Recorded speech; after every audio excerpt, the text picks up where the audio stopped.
Oke, Assalamualaikum warahmatullahi wabarakatuh. Selamat datang di channelnya Smart TV, channel kita semua, khususnya anak-anak yang sudah masuk di Smart SMA S1 dulu Lamongan dan anak-anak yang mau masuk. Terutama dan juga kepada alumni-alumni yang mungkin zaman dahulu kala sudah pernah menginjakkan kakinya di sekolah tercinta ini.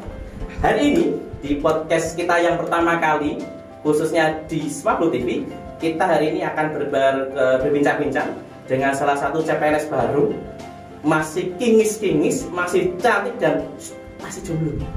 Ya, silahkan nanti beliau perkenalan dan tentunya akan cerita banyak sih kepada kita semua, para pemirsa dan para orang-orang yang telah masuk pada grup ini, pada channel ini. Silahkan Mbak, perkenalkan namanya siapa, dari mana, statusnya apa. Bocorno, jomblo.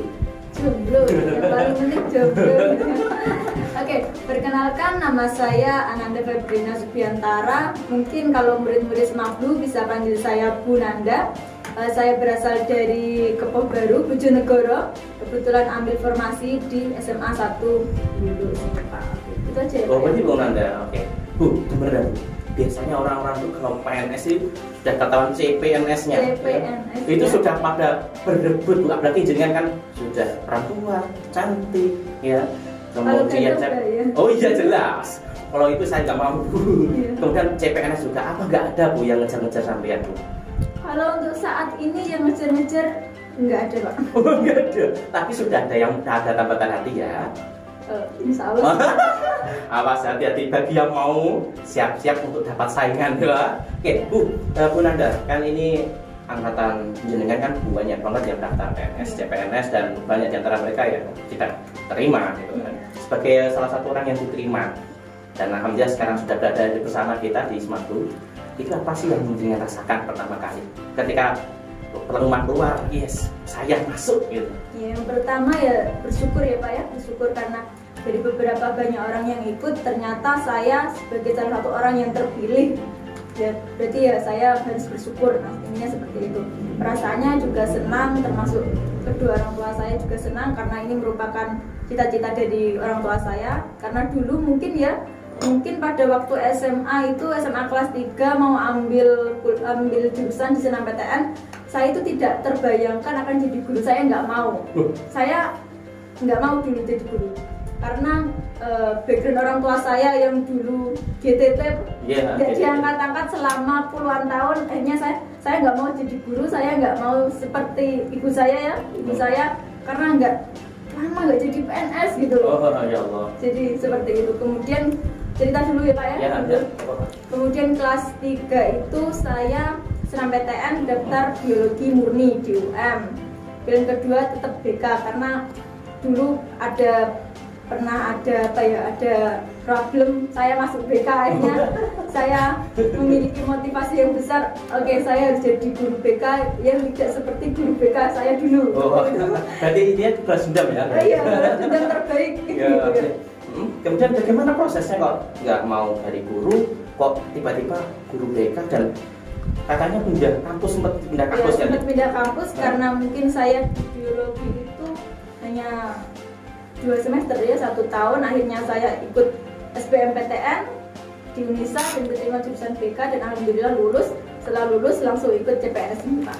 Iya, Bapak Ibu, perjalanan hidupnya Mbak Nanda luar biasa ya. Dari perjalanan awalnya murni, biologi murni, dengan pilihan keduanya BK tapi nggak masuk, tapi dengan semangat yang tinggi masuk BK dan sekarang dapat rezeki yang luar biasa. Alhamdulillah ya Bu ya. Kemudian bagaimana ketika keluarga bahagia, terus kan otomatis sama kesini kan ya, masuk. Apa pertama kali yang sama lihat dari sekolah ini? Dari sekolah ini yang saya lihat apa ya, mungkin letaknya ya Pak. letaknya yang tapi nggak beda jauh sama desa saya karena saya juga berasal dari desa ke desa gitu ya Pak ya. Ya mungkin iklimnya juga di sini kan masih adem gitu ya Pak, enak. Saya suka.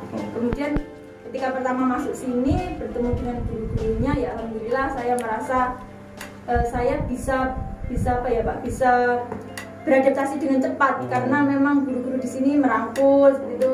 Saya datang juga diterima dengan baik seperti itu Pak. Jadi Ya kesannya ya saya alhamdulillah senang berada di sini. Senang ya, nyaman berarti ya. Nyaman, ya. Jangan kaget ya, karena di Smablu ini bocoran umum ya. Kalau di Smablu itu pasti lemu. Begitu Pak. Nah, saya dulu di sini itu bobot 65. 60. Sekarang 70 berapa gitu ya. Tapi nggak apa-apa. Tapi yang jelas sampean di sini harus bahagia karena nanti bertemu dengan anak-anak yang luar biasa dan nyambung, dan mesti jadi antara mereka juga pengen di antara mereka juga ingin jadi seperti sampean, jadi guru BK yang bisa menata siswa-siswa yang lain.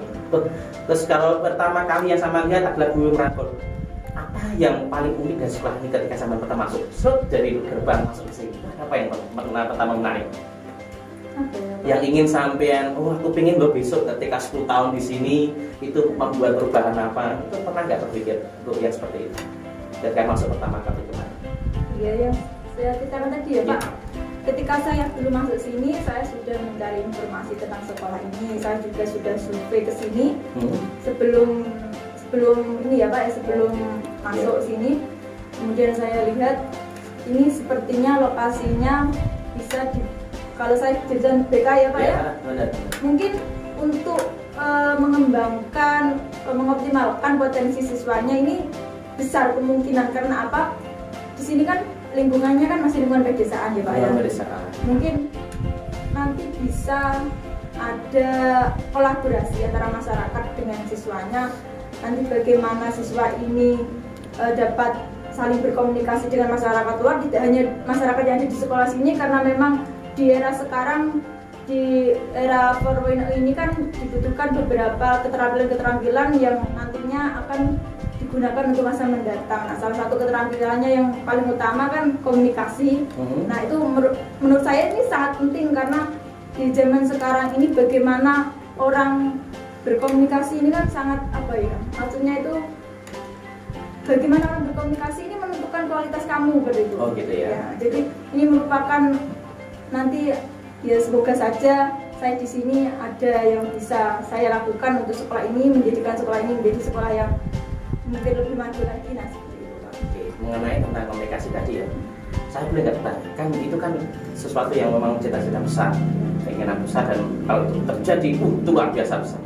Tetapi mungkin nggak itu bisa terlaksana, kan ini kan tengah di masa corona, di mana semua akses tertutup. Kita biasanya OSIS itu biasanya ada kegiatan futsal itu juga terhenti, kegiatan semua itu ekstra juga terhenti, hanya beberapa kegiatan kecil-kecil aja yang bisa kita lakukan. Menurut jenengan itu mungkin nggak dilaksanakan, dan apa sepertinya sih apa yang mungkin kendala jenengan paling besar itu apa sih kira-kira? Kalau mungkin untuk saat ini ya susah Pak ya, karena sekarang kan juga lagi masa PJJ, jadi nggak mungkin juga siswa ke sekolah. Tapi untuk kedepannya nanti masa aja corona terus kan nggak mungkin ya. Jadi ya mungkin setelah masa pandemi ini bisa direalisasikan sedikit demi sedikit. Gitu ya. Oke. Terima kasih Mbak Nanda.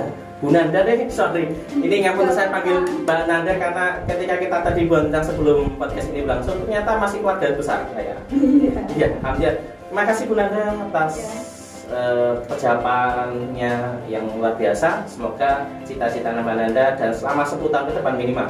Tapi harapkan berada di sini terus. Dan saya ada temannya dari Bojonegoro. Semoga nanti bisa nyaman, bisa sukses, dan semoga saja segera bertemu dengan jodohnya. Amin. Amin. Amin. Dan ya, keinginan terbesar ya. Ya, terima kasih kepada seluruh pendengar dan khususnya yang menyaksikan video ini. Sampai jumpa kembali di podcast kami yang luar biasa, dan selamat siang. Assalamualaikum warahmatullahi wabarakatuh.